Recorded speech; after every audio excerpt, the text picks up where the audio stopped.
Bonjour et bienvenue dans votre émission 100% nautique. Comme tous les jours, je suis ravie de vous retrouver dans les allées du Salon Nautique 2011 pour parler des nouveautés et des tendances. Aujourd'hui, je vous propose d'aller rencontrer Romain Guigné, qui est le PDG de la marque Aigle, et il va nous parler des 40 ans de la célèbre botte. On y va. Bonjour Romain Guigné. Alors on a une superbe exposition là sur le Nautique 2011 de la fameuse botte Aigle. Alors là, vous fêtez en 2012 les 40 ans de la botte, c'est ça? Exactement, Aigle, c'est une marque qui remonte à beaucoup plus loin. On est né en 1853 et on s'est toujours inspiré de la nature. Ce sont nos terrains de jeu, la mer en fait partie. En ce qui concerne la partie nautique, cette fameuse botte bleue, elle remonte à 40 ans puisqu'elle a été lancée en 1972. Et c'est vrai que nous avons souhaité donner au nautique la primeur de cette année de célébration qu'on va faire en 2012. Alors comment on explique cette botte emblématique finalement? Tout le monde a une botte Aigle chez soi. Comment ça s'explique ça?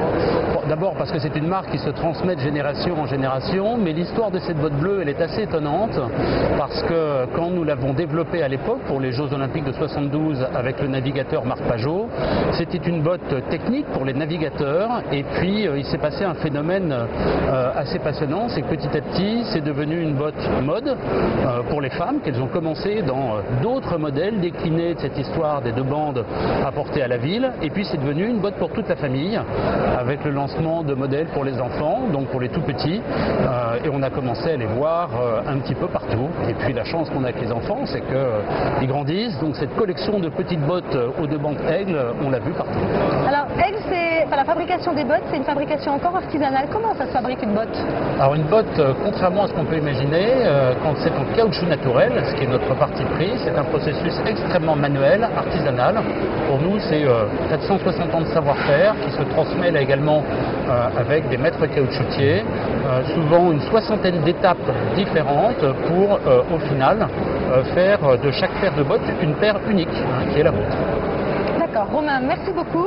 On retrouve tout de suite les actus avec beaucoup de nouveautés voiles. On y va. Deux grandes nouveautés tournées vers un programme de croisière sont à visiter sur le nautique.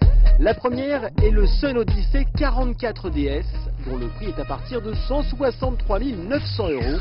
Un voilier de 13 mètres de long, construit par le chantier Jeannot. Une unité qui devrait combler les navigateurs amateurs de confort et exigeants en matière d'esthétique. Car la silhouette de ce 44 DS a été très travaillée. Trois architectes de talent se sont penchés sur le dessin du bateau.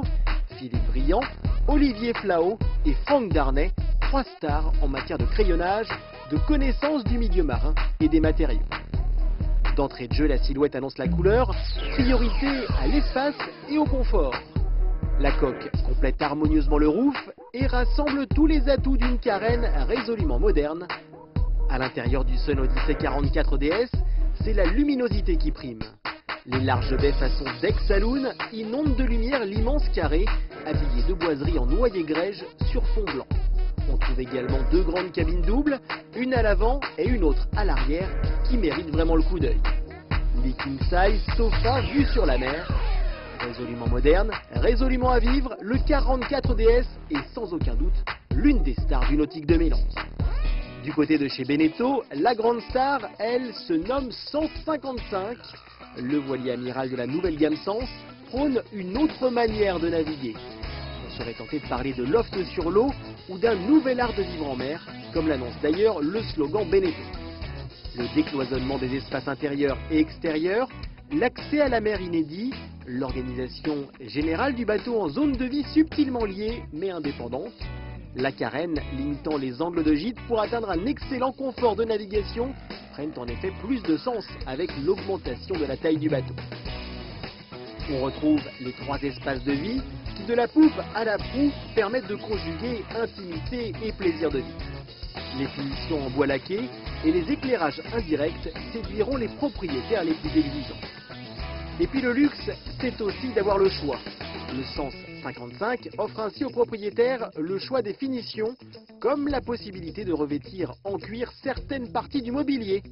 d'adopter par exemple le laqué brillant ou d'habiller le sol d'une moquette au contact délicieusement douillet. C'est également la possibilité de personnaliser la couleur de coque. Le prix 155 défie sérieusement la concurrence des grands yachts, 383 000 € avec 3 ou 4 cabines.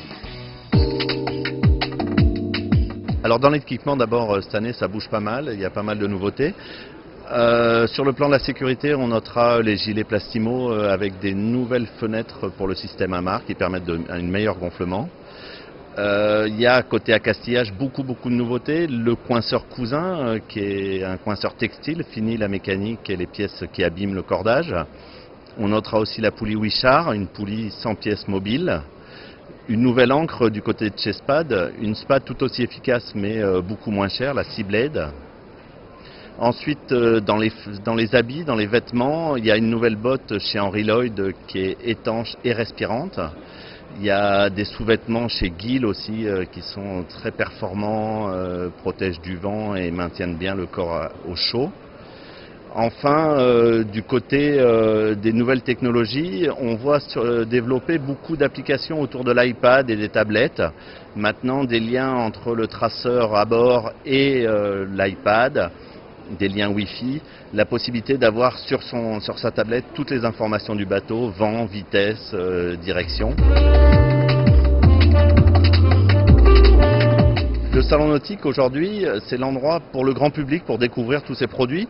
Il y a eu juste avant un salon professionnel qui s'appelle le METS, qui se déroule à Amsterdam, dans lequel on peut, nous professionnels, découvrir tout ça. Mais pour le grand public, c'est vraiment ici la première fois qu'on peut découvrir tous ces produits.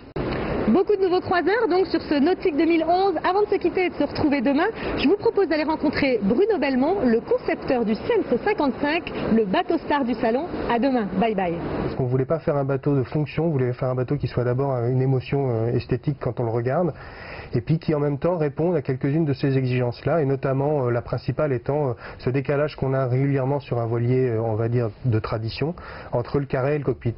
Et donc il y a deux façons de faire ça. Il y a une façon connue qui fait les pilotes saloon ou les deck saloon, qui est de monter le carré, et ce qui permet effectivement de réduire l'écart entre les deux, mais qui fait des roufs très hauts, donc plus difficiles esthétiquement. Ou bien au contraire, c'est de descendre le cockpit et de perdre les cabines qu'on a habituellement sous le cockpit, mais par contre de trouver un accès à la mer très proche, et puis un accès à l'intérieur évidemment très facile. Parce que finalement dans ces aménagements-là, on est dans la même logique qu'un très grand bateau où le propriétaire a ses appartements à l'avant, il a ses invités VIP juste à côté de lui, mais séparés par des salles d'eau pour que les bruits soient isolés. Et puis ensuite on trouve un carré très confortable, une cuisine plutôt d'appartement de maison aujourd'hui, et puis le cockpit tout près, quoi. Donc voilà, cette logique-là, on la trouve encore plus logique entre guillemets sur un bateau de 55 pieds.